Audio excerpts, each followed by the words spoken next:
What is up, everybody? This is Edward back with another video, another episode of Everybody Hates Black Men. Again, I am your host, Edward Anderson. Today we're talking Shannon Sharpe versus Brett Favre. It seems like I'm talking about Shannon Sharpe a lot lately, but I actually got a couple more videos that's going to be coming out with Shannon Sharpe because Shannon Sharpe's beefing with a lot of people, if you all have not noticed. But anyway, as far as Brett Favre, this situation in particular actually goes all the way back to basically 2022, late 2022, in which Brett Favre has been accused of being a part of a conspiracy to steal money, put his hand in the cookie jar of the coffers of the state of Mississippi and those that are in need in regarding to a volleyball situation. If you all want me to do a particular video on that and history of that, let me know in the comments. However, as far as Shannon Sharpe is concerned, he basically had a very pointed opinion back when he was, dealing with Skip Bayless on Undisputed. And before I go further, let's jump into that clip right now and go back in time. With Brett Favre, he's denying, gentlemen, any wrongdoing in his alleged involvement in that Mississippi welfare case. Favre saying, quote, he's been unjustly smeared by the media. This comes after an investigation by Mississippi Today found that Brett Favre, along with the help of a former Mississippi governor, obtained welfare funds to help build a new volleyball center at the University of Southern Miss. Shannon, what's your reaction? Man, I don't believe nothing out of Brett Favre's mouth. He's a proven liar. And you see what they do, Skip? The moment they get caught, the first thing they blame, the media. I've been smeared by the media. It was you that said, this is Brett Favre text to Nancy New. Mm-hmm. If you were to pay me there, if you were to pay me, is there any way the media could find out where this came from and how much? Why you care? If the media found out, if everything's on the up and up, what you did. By the way, Nancy New pled guilty. She pled guilty, but she was running the nonprofit that handled these funds. These federal funds that were meant for the state's poorest. They're called Temporary Assistance for Needy Families funds. Needy families? Yeah, which Brett Favre is not a needy family. He's worth $100 million. In other words, he was reverse Robin Hood. Robin Hood robbed from the rich and gave to the poor. He robbed from the poor to give to the richest. He was Robin Hood. Yeah. All right, there you have it. As you can see, he had a lot of stuff to say about that. He did not pull any punches. And I was really surprised. Even Skip Bayless had some things to say about it because it definitely does look bad. And one thing I can give credit, when it comes to Shannon Sharpe, is Shannon Sharpe definitely, he definitely believes in telling it like it is, at least from his point of view. He tends to not sugarcoat it even when it comes to Caucasians. And that's probably one of the reasons he actually fell out with Skip Bayless. This is why Skip Bayless said what he said, trying to compare his greatness to Tom Brady's, and just basically blew up his last chance on being on television. But that's another story. Anyway, as you all can see, he basically pulled no punches, like I said, and as a result, Brett Favre wanted to make an example of all the people that had something to say about Brett Favre and his situation. He actually wanted to basically sue him for defamation. Now, here's the thing. What I think personally that really annoyed Brett Favre about Shannon Sharpe is that Shannon Sharpe, even though you didn't see it in this clip, Shannon Sharpe really said, okay. And as far as Brett Favre, what annoys Shannon Sharpe, or annoys Brett Favre about Shannon Sharpe is Shannon Sharpe, even though this was not in the clip, Shannon Sharpe will go on to say that if this was anybody else, if this was like Terrell Owens or any other player, black player, you would be all in their business. Versus somebody like Brett Favre, because he's pretty much a good old boy, and I'm paraphrasing here. Him and, there's others too, but he named Brett Favre, basically gets to skate. He gets to go to the Hall of Fame. There's things about Brett Favre even outside of this. This is like just one of the more egregious stuff. And it always gets, skirted under the rug, shoved under the rug. It never gets talked about. The reality is the media always plays nice with Brett Favre. And even if they covered this a little bit, this is kind of a blink if you miss it coverage. And so Brett Favre, took that some type of way, and he basically put a defamation suit on him. And this has been, going through the courts. It's been appealed. And basically what this article is about is it failed. Basically, it failed. And he was talking about he could go to the Supreme Court, but you're not doing that. The Supreme Court is not hearing no civil case.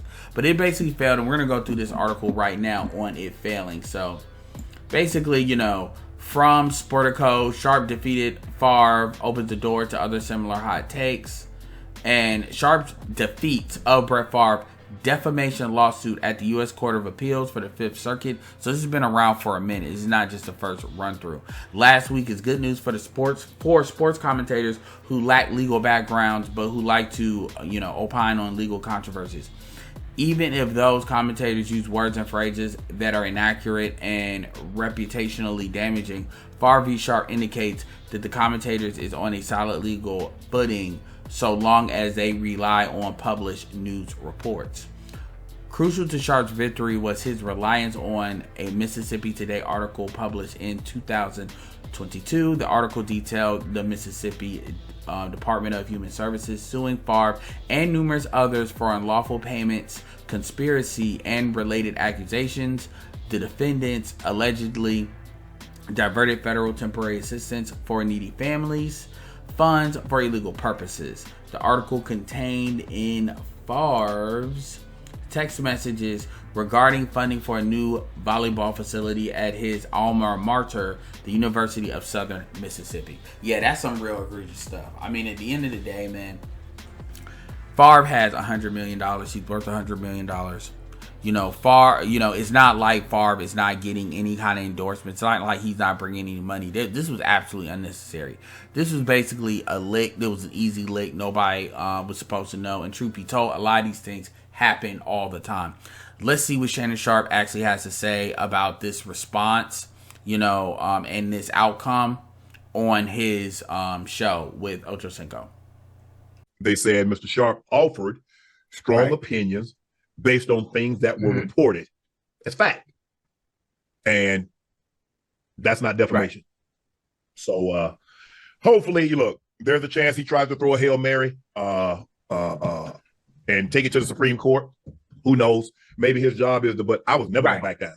And P. Mac, said, hey, he didn't, no, I don't feel I did anything wrong. I ain't got no problem, Ocho. And fans and people that's listening and watching right now, you've heard me say, actions, I control that. Consequences are out of my control. But the consequences that come from my actions, I stand here on it. Open it, all 10. I'm wrong. I don't believe I defamed Brett Favre. I believe I offered a very strong opinion on what was reported. Speaking of what was reported, is it still true? Has the money been paid back, or are we gonna leave that alone until the money he paid the original, but they said he owes interest that hasn't been paid back. That's what. So there you have it.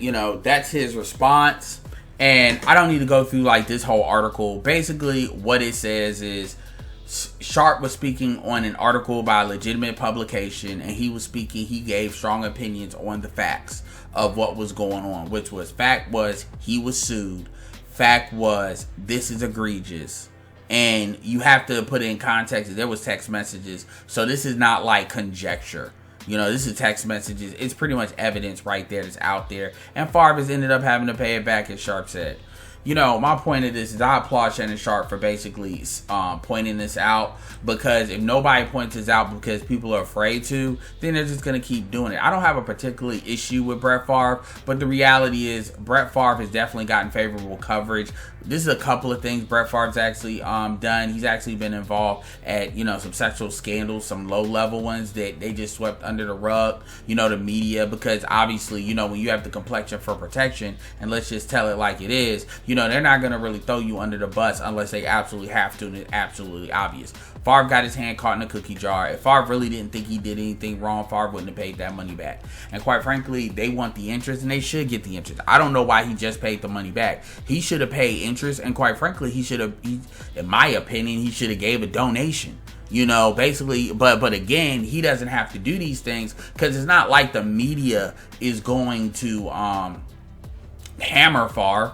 And this puts him in, like, the fact that he even thought to sue Shannon Sharpe for defamation, as if he knows this is not something he was involved in.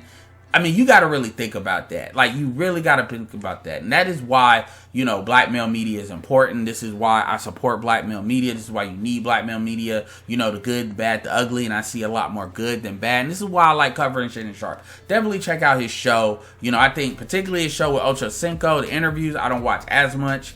Although, be looking out for a video, I may link it in the end of this video, that I'm going to be doing, basically covering the numbers, the financials, and regarding to, you know, at least the video he did with Marlon Wayans, because that is actually a beef he had with DJ Vlad. And apparently, him and Vlad been going back and forth even before the Marlon Wayans situation. So, anyway, let me know what your thoughts. Do you think, you know, he should have even been sued for defamation? Are you happy that Shannon Sharpe got out of this case and was able to win this case? What do you think? Do you think this is a win for other, you know, people that do content creation on a high level when it comes to their opinions? Because one of the things that they like to do is they like to sue people or do cease and desist in order to try to shut down, you know, conversation. You know, there is unfortunately a lack of investigative journalism now. So, you know, it is what it is. You know, have you seen Shannon Sharpe's podcast? You know, leave in the comments some other things that hasn't, you know, the media's kind of push under the rug for Brett Favre. And again, as always, you know, make sure you check in with a like, check out with a comment, and look at the description and the stuff in links in there, and appreciate it if you got this far. Type in Favre lost a Hail Mary if you got to the end of the video. And with that being said, this is Edward signing off. Until next time, peace.